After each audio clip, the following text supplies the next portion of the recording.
Oh my God. This weekend we're heading to the drag strip. So I got my EG with the K20 turbo, and I'm gonna make it faster without doing any tuning or adding any more boost. Welcome to VTEC Academy. You're about to get schooled.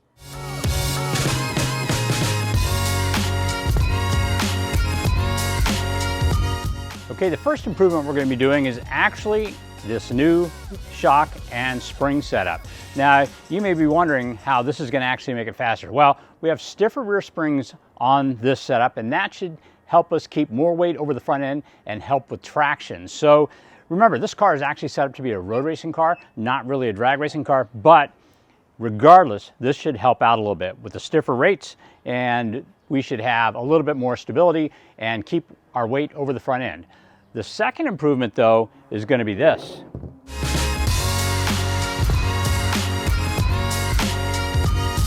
These Koenig decograms, 15 by 9 with 245 Nanking CR1 tires. Now, this nice wide wheel helps me have a nice flat surface here, and with the super wide tires, you get a lot better traction coming out of the hole.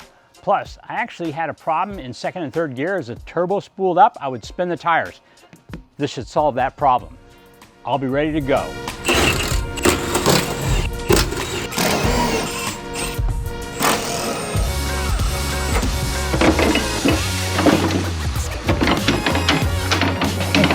I don't know if that's how it was supposed to come out, but...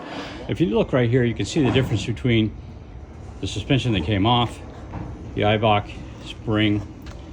You can tell that the coil is just slightly smaller in diameter, but just as importantly, it's a lot longer. And the longer your spring, the softer it is. So we have a very thick short spring, a very long thin spring. So that's going to make a big difference in how stiff that rear end is. Remember, both of these sets of springs are made by Eibach. Eibach makes ground control springs, so they're super high quality.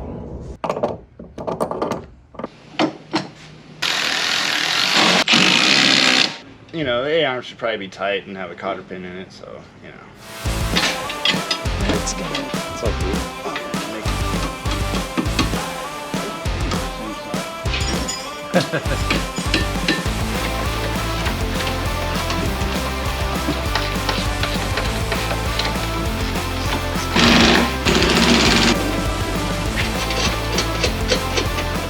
There's typically nothing we can't handle on this.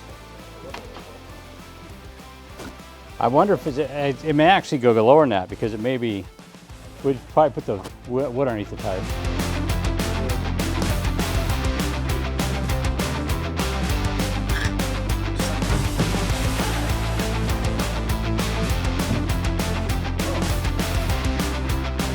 Jeez, you guys going off-road or what?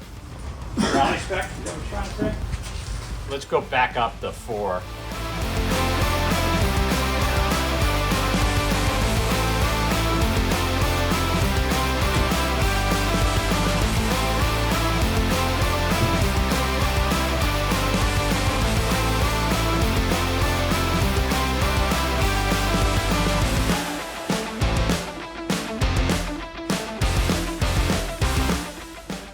I think it was made for plus 35. Okay, we got the suspension on and the tires on, and we did it wrong. We screwed it up. I didn't read the instructions. Let me show you what happens. This is a stock shock. See this part that goes on here on the bottom? We're supposed to actually knock it off the shock and install it. It's funny because as we're installing it, we saw some lumps on the Coney body, and I'm like, what are those for? Certainly it doesn't go all the way down that far. It doesn't. But those lumps actually stop this in it's where this sits against, so that it stays firm. Now, probably not any danger of them diving into the bodies going on, because there's a big divot where a bolt goes through, and that's going to hold it from moving. But I need to go find some stock shocks. I need to knock these off. I need to pull these off again and put that on so that they are correct. Don't like doing things incorrectly. As my dad used to say, when all else fails, read the instructions. Unfortunately, in this case, I should have read them first. I thought I put them on right. I did not. We have another problem too. These wheels are like a millimeter. Let's see how much room we got. Probably about 5/1000ths of an inch of clearance between the rim and this knuckle. So what I'm going to do is I am going to go ahead and look for a spacer, a fairly thin wheel spacer. I'm sure I have a couple around here somewhere. We'll put that on, and that should fix that problem. Now, we do not have extended lugs on this, so I can't use a very thick spacer, but I don't need a very thick spacer. But that brings up another point. One of the next things I'm going to have to do with this is I'm going to buy some new bearings, and we'll get some extended studs, put them on this. We'll press them apart, put them back together with extended studs. That way we can put as much spacer on there as we need. Dang. So we've got just a few thousandths of clearance on the side of this rim, which is a pain. And we went and found these spacers, relatively thin, about 5 mil. But even as thin as those are, when we put the lug nut on, we don't get very many threads. So rather than go out there and die, I am going to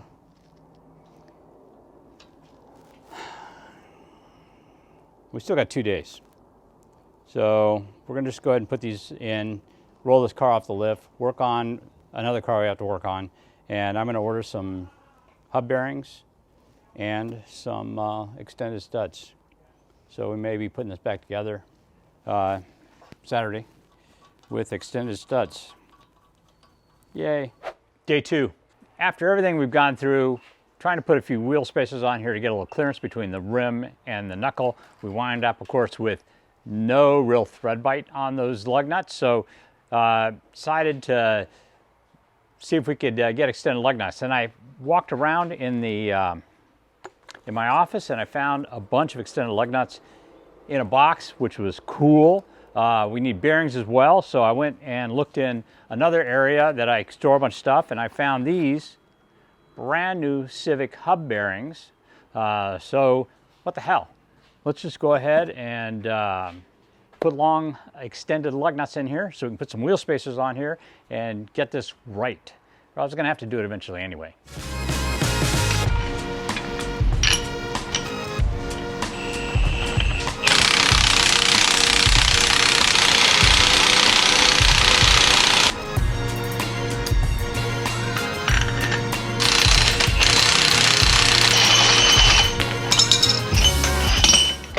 Excellent.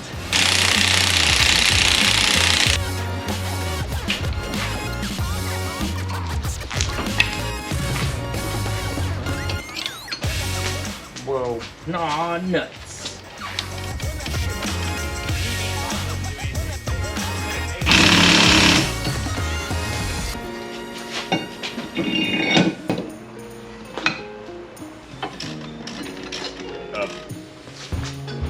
Okay, so it took us about an hour and a half. Press the old hubs out, press the studs out, put our extended studs in, put it all back together with fresh wheel bearings, and an hour and a half later, we're done. What's up? What are you thinking? I was rapping. You're rapping? Anyway, we got down, we got funky, and it's all done. Let's pull this thing out and Case closed. case closed. A little bit damp today for a test drive, but we'll do a test drive tomorrow, 8th mile, see what these tires do. Yeah, that should be good enough.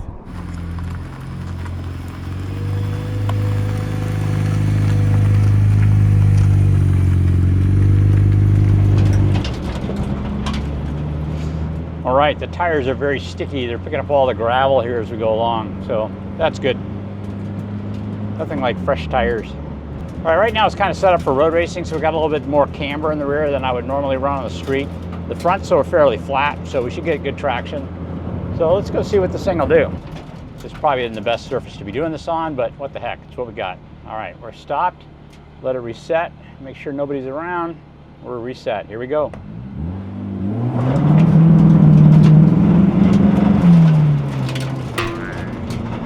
That was odd. We had some serious problems with the RPM. Let's see if we can get over that.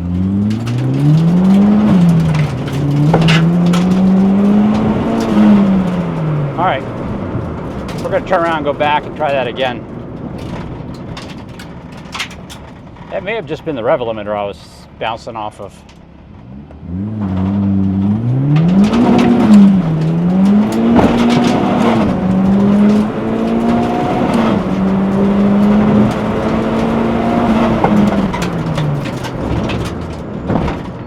Oh my God. Well,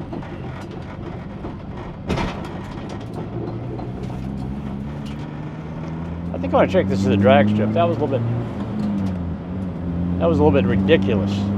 I don't know if it's our best time ever, but that was a pretty damn good time. This car feels like it's gonna be pretty fast tomorrow at the drag strip. I don't want to take too many runs like that because this is not the safest venue to be in.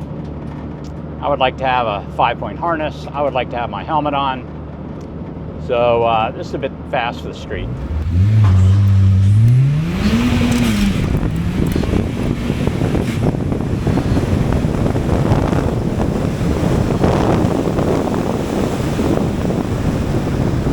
Wow, that's scary fast. 951, like I mentioned when I was driving back, I do not want to take this out on the street again like that. Next time I want to drive this, I want my 5-point harness on, I want my Hans device on, I want my helmet on. That car is just not, it's too fast to be safe. And obviously I need to do alignment as well. I mean, wasn't that squirrely, but it's scary fast now. We're going to take it to the drag strip tomorrow, and if it gets it through tech, we're going to take it down the strip, see what kind of quarter-mile time it does. But this is currently the fastest car we have. I know I was lifting before we got to the end because I was just like going, I'm going really fast. And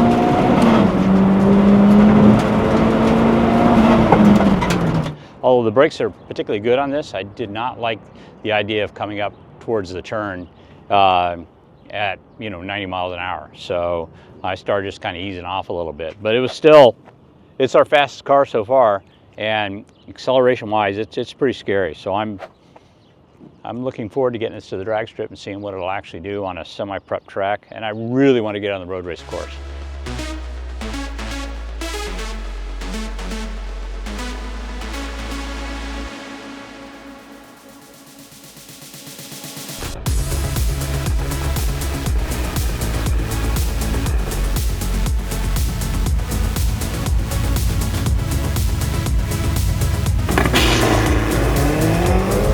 Past tech? Yeah, but the tech is pretty much based on how fast you're capable of going. So we will pass tech for a slower speed. All right, as you guys have already seen, we took this thing out for our little 8-mile run over by the shop, and it was kind of scary. So we just ran this through tech. Surprisingly, we're good for a 10-second run, although we're not going to do 10 seconds. I think it has to do with the fact that it's largely stock. Engine bay, I don't have a supercharger sticking out of the hood, so they kind of teched it, I think, a little bit more gently. So we're good for 10s. I have all the right safety equipment. I doubt we're going to go that fast, but I'm very curious to see how fast it is. It's going to be amazing, I think. Road race tires. We do have a tune, although not the final tune. Again, we're just going to send it. This one, we can keep going out there if we, because we're not going to break 10 seconds. So we're going to be able to play around with this one a little bit. Should be a lot of fun. Let's see how fast it goes and see if it's as fast as the J Series supercharged car.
undefeated.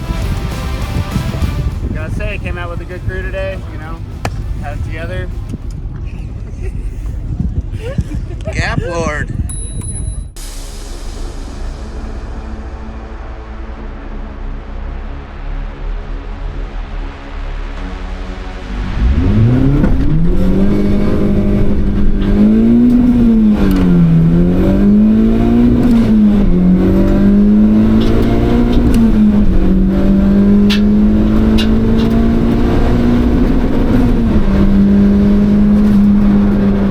Okay, so I found myself to be a little challenged by this car. Having difficulty finding gears in this thing. I took it out first time. The launch was pretty good and it felt pretty good, but the second to third gear, for whatever reason, it took me a couple tries to get it in the third gear, and that was kind of nuts. I took it out second time and I could not for the life of me find second gear, and I could not find third gear. It probably took me 4 tries to get it in second gear. I had to really let the RPMs come down in order to do it. So that was a bit of a puzzle. I don't know if I'm out of practice or if there's something wrong with the transmission, because I didn't seem to have that much trouble shifting when we were on the street the other day. So not sure what's going on there. I might try seeing if there might be something up with the slave or the clutch itself. There might be a problem there, but we need to do something about it. But I did want to compare the 8th mile time between this track and our track back at Hassport. The best 660 I had, or 8th mile time, was a 9.6, which is actually pretty comparable to what we got on the street. Didn't we get like a 9.8 on the street? I think something else that. Like a 9.8. So it's actually, I mean, 0.2 of a second is a lot, don't get me wrong, but kind of nuts how close it was on a prep track in there. Although, caveat, I did miss the second to third gear shift, so there could easily be 0.4 of a second right there had I not missed the second to third gear shift. So 2 things. Biggie, I need to practice. I need to get my butt out here on Friday Night Drag. It's been, gosh, since I drag raced probably last time, probably 15 years. So I am sucking right now. Just not doing well. So I have been road racing a little bit, but I need to get my butt back out there. So this story is not over. We will get some different times with clean shifts and try to compare what the road is like back by the shop and what it's like here at the track, and see what's going on. So look for more trips to the track with both cars, and I will try to figure out what is a legitimate comparison between running on the street by the shop and running on the track here. Right now, it goes, man, I suck. It's horrible. Wrap it up. All right, so guys, thank you again for coming out and following along with us on this video for Budget EG. A lot more coming with this car. It is going to be a road racing car, actually, not a drag racing car.